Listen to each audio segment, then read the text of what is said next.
Halo Sobat Retail, balik lagi bersama gue Ronald di channel gue yang membahas tentang retail.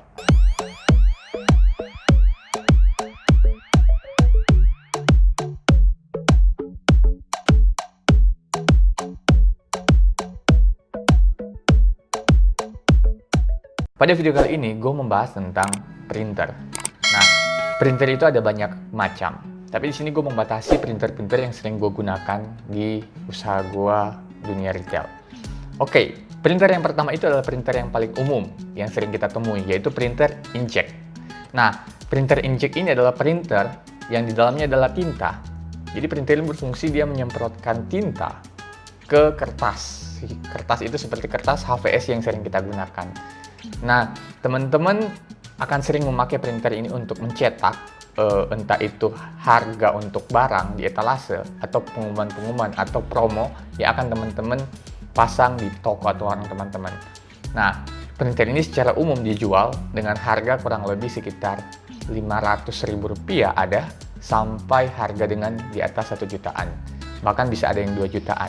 Teman-teman bisa menggunakan printer ini untuk keperluan administrasi teman-teman, entah itu untuk cetak harga dan lain-lain atau cetak dokumen atau pengumuman yang teman-teman butuhkan. Yang kedua itu adalah printer thermal. Nah, printer thermal ini memiliki dua tipe. Yang pertama itu adalah tipe 58 mm. Yang kedua itu adalah tipe 80 mm. Bedanya dari dua printer itu adalah di mana? Bedanya adalah di ukuran kertas. Nah, yang printer yang 58 mm itu menggunakan kertas 58 mm. Itu seperti ini teman-teman ukurannya. Nah, sedangkan untuk printer yang kedua itu, yang tipe yang kedua yang 80 mm itu menggunakan kertas 80 mm seperti ini teman-teman. Jadi kalau untuk kita bandingkan itu kurang lebih seperti ini. Printer dengan ukuran 58 menggunakan seperti ini. Dan printer ukuran 80 menggunakan kertas seperti ini. Jadi teman-teman bisa bandingkan di sini ukurannya kurang lebih seperti ini. Oke. Nah, untuk printer thermal itu ada reguler. Kalau yang ini gue bahas adalah printer thermal reguler. Nah, itu seperti ini contohnya teman-teman semua. Kurang lebih seperti ini. Nah, yang perbedaannya itu adalah ini menggunakan 58 mm kertasnya. Dan dia itu tidak auto cutter. Sedangkan ini adalah auto cutter. Nah, artinya apa auto cutter itu? Pada saat kertas keluar, dia akan memotong secara otomatis. Nah, kalau ini, ini teman-teman harus sobek kertasnya. Lebih simpel sebenarnya dan lebih tahan. Yang ketiga itu adalah printer thermal Bluetooth. Nah, seperti ini teman-teman. Jadi, printer ini kurang lebih itu menggunakan koneksi Bluetooth. Dan dia kertasnya biasanya beda-beda. Di sini, gue punya 3 unit printer thermal Bluetooth yang punya tipe yang berbeda dan ukurannya kertas juga berbeda. Seperti ini. Kalau yang di sini itu yang paling pertama itu adalah ini teman-teman. Jadi ini adalah ukuran kertas yang sangat kecil. Kalau teman-teman bisa, nanti saya akan coba tunjukin di video. Jadi kertas ketika yang dimasukin di sini itu ukurannya sangat kecil. Yang keduanya itu seperti ini. Jadi kertas yang buat nampung di sini juga itu sama ukuran 58 mm, cuma dia bisa lebih tebal. Dan ini juga bisa lebih tebal, teman-teman. Nah, untuk yang tadi printer Bluetooth itu menggunakan baterai di dalamnya. Jadi dia nggak harus selalu kecolok di listrik, tapi teman-teman ngecharge si printer ini.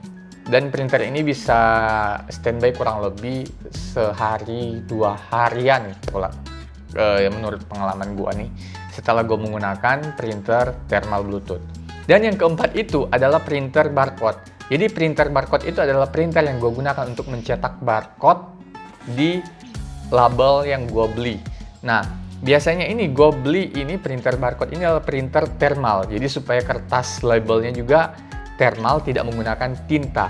Ada juga printer barcode yang menggunakan tinta bubuk. Jadi teman-teman harus beli itu dan printernya akan kurang lebih seperti printer laser yang akan dicetak di label tersebut.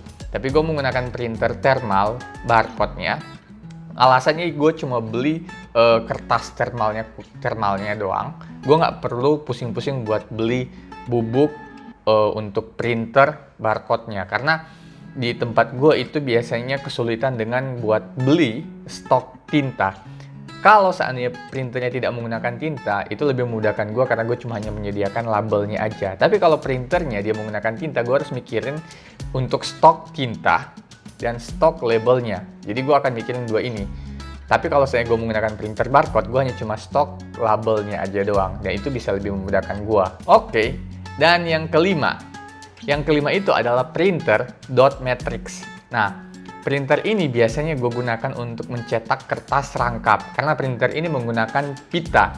Dan dia cukup mengeluarkan bunyi yang keras. Dan hasil yang dikeluarkan oleh printer ini cukup bagus ya. Karena kertas yang dicetak itu di kertas yang biasanya kertas itu ada beberapa. Ada yang 1 rangkap, 2 rangkap, 3 rangkap, 4 rangkap, bahkan ada sampai 5 rangkap. Nah, biasanya tergantung kebutuhan teman-teman itu. Kalau teman-teman butuh sampai 5 rangkap, teman-teman belilah yang 5 rangkap. Cuman mungkin akan ada pertanyaan, kenapa bisa ada sampai 5 rangkap? Biasanya untuk beberapa perusahaan itu 5 rangkap itu ada fungsi. Yang pertama itu, warna putih adalah nota untuk kontan. Terus ada yang warna pink. Pink itu adalah nota untuk kredit. Terus ada yang warna kuning. Kuning itu adalah nota untuk arsip ke perusahaan. Terus ada yang warna hijau. Nah, warna hijau adalah nota untuk kurir. Terus ada, gue lupa juga satu warnanya lagi apa kalau yang 5 rangkap. Tapi biasanya tergantung kebutuhan teman-teman. Tapi kalau teman-teman menggunakan printer ini untuk kebutuhan grosir, biasanya kan grosir nih yang sering menggunakan printer dot matrix ini. Itu biasanya butuh 3 rangkap. Nah, 3 rangkap ini untuk apa?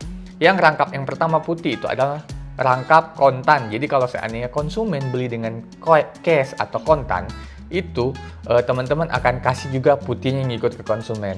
Tapi kalau yang belinya secara kredit, itu teman-teman akan kasih yang warna pink atau warna kuning, jadi bebas nih.